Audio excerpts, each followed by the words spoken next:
All right, you got your suit?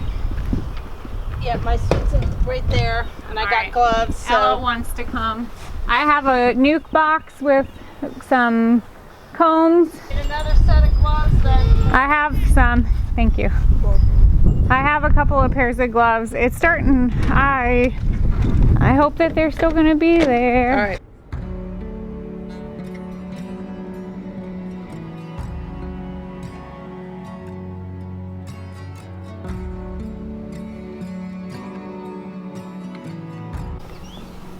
Isn't this the cutest swarm ever? Then we meet again.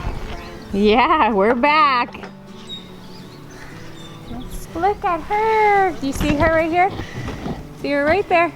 Yep, she's right up on top. Oh, yeah. Where? Right there. I don't see her. She is going in the clip. They're the sweetest little swarm ever. That's a nice size. Yep, okay. Where'd she go? I just see her again. Come on. Oh, sorry, honey.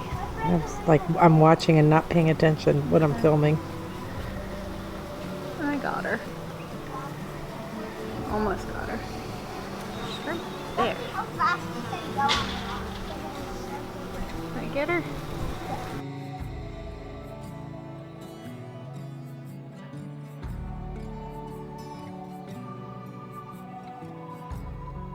She in there? Yep, I got her. So where's another clip, because could be more than one.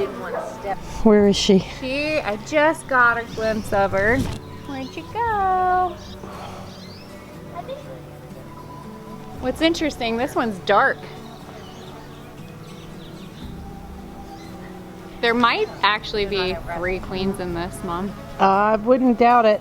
Or more, because this one looked dark compared to what I just saw. So. How many clips do you have? I just brought 2.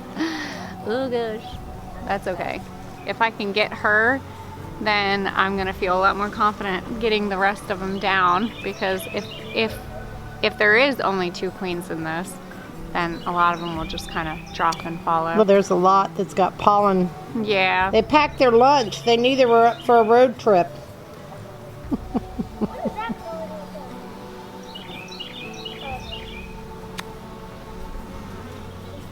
Alright.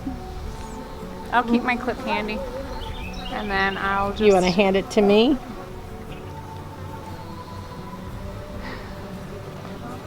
That's another good portion of bees. Yeah. Oh, there's definitely more than 1 queen in this, 100%. I know you caught that one, and then I think that there's a lighter one, and I did get a glimpse of a darker queen in here. So we're gonna just get them. We're just gonna be really gentle with this one. What are you gonna do? We call it walking them down. Yeah. So some of the beekeepers, sometimes you can shake them, which is kind of what we did yesterday. Walking them down is basically putting the frame under them, and then they'll move right to it, and you'll see, if you can see through the branches, you'll start to see that they're actually walking on the frame. What's enticing them to go on the frame? So the frame is already drawn out. It's got comb, it's got wax, it already has the smell of a colony. For them, that's like a fully furnished house. Yeah. You know, move-in ready. That's exactly what it's like. So, okay. Free home kind of thing. And if I see her, then I'll grab her directly off here. Okay. And then I can actually just plop it right inside the box. Alright. So, they're getting ready to swarm again. Oh, they're gonna leave? Watch them. They're gonna leave. That second queen probably took off. That's exactly what's happening. So this is a swarm. Nice active swarm.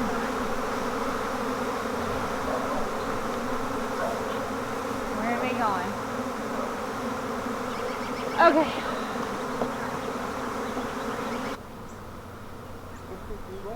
Are they all gone? Yeah. There's multiple queens. Yeah. Well, I thought they were going for that, but then they just took off, so... Is this the neighbor that has the bees? Yeah. So as you can tell, that swarm catch did not go as planned, and those bees definitely had their mind already made up on where that they were gonna go. I did catch one queen from that and a few other girls to put with her. I know that there were at least 2 other queens in that swarm. I probably could have acted a little bit faster on catching them. Once we got that one queen secured, we drove around the neighborhood looking for a big swarm of bees and or a bunch of people freaking out because they didn't know what to expect. And we didn't succeed in our attempt to find them. Here's what happened that actually turned out to be extremely interesting. While we were driving around, we received a phone call from the house that initially called us about the swarm. Now, we had already caught 2 swarms from that house, and that would have been our 3rd, but with that many queens, we probably could have made at least 1 more, 2 more actually. But we received a phone call from the homeowner saying that their neighbor, who was a beekeeper, had made the decision to find a home for his bees. He had 2 hives, and with everything that kind of is going on, they are looking to have to relocate, and basically came across and offered for us to actually take his hives, his colonies. That is a very hard thing to do, especially when you really enjoy and love being a beekeeper, is to let your bees go or have to relocate. And sometimes things just don't happen the way that you anticipate. So after spending some time with the beekeeper, I actually found out that he's familiar with our YouTube channel, which I think is pretty cool. But this beekeeper is a master gardener and completely knowledgeable, and that was extremely kind to consider us to take his hives. After doing a quick inspection and checking them out, I'm gonna tell you, they were so well taken care of, and he was such a good beekeeper, and his bees were very, very, very prolific. And I wanted to share that because, you know, sometimes letting people know that they're doing a good job, and I hope that he gets back into them. He did a really good job, and I'm blown away with the kindness. I'm blown away that we were able to adopt his hives and bring them to our farm. Now, after talking to him and finding out about their breed, they are Purdue's ankle biter breed. We'll be definitely getting into discussion about the genetics of that breed and why they were produced here in the future. So from that swarm call that we couldn't catch, we did catch 1 queen that I ended up establishing it into a smaller colony that was queenless. After 3 days, I did go ahead and release her, and without doing a full-on inspection, it appears that they've accepted her. We brought home 2 colonies that, one, we were able to split to create 3 hives, and the other one is growing tremendously, that we're keeping an eye on because they are such an abundant breed of bee.